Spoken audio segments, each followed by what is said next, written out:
नाशिक खबर न्यूज, जनतेचे हक्काचे व्यासपीठ। महिला आरक्षणाच्या मुद्द्यावरून राजकीय वातावरण तापले असून मुख्यमंत्री देवेंद्र फडणवीस यांनी विरोधकांवर जोरदार टीका केली आहे। एका कार्यक्रमात बोलताना फडणवीस म्हणाले की विरोधक केवळ भाषणातून महिलांविषयी मोठमोठ्या घोषणा करतात, मात्र प्रत्यक्षात महिला आरक्षणाला विरोध करतात। त्यांनी नारी शक्ती वंदन या विधेयकाच्या माध्यमातून महिलांना राजकीय प्रतिनिधित्व देण्याचा सरकारचा ठाम निर्धार असल्याचे स्पष्ट केले।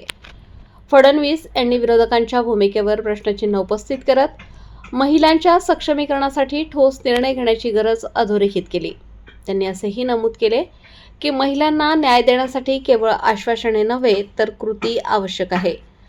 दरम्यान महिला आरक्षणाच्या मुद्द्यावरून देशभरात सत्ताधारी आणि विरोधकांमध्ये आरोप प्रत्यारोप सुरूच असून हा वाद आणखी तीव्र होण्याची शक्यता व्यक्त केली जात आहे।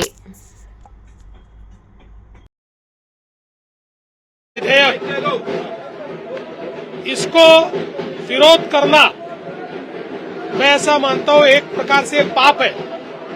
इस देश के अंदर लोकतंत्र में महिलाओं की भागीदारी बढ़ाने के लिए प्रधानमंत्री जी ने जो कदम उठाया है उसको विरोध करने वाले ये तमाम लोग भाषणों में महिलाओं की बात करते हैं और इस विधेयक को विरोध करते हैं। ये सारे के सारे महिला विरोधी लोग हैं।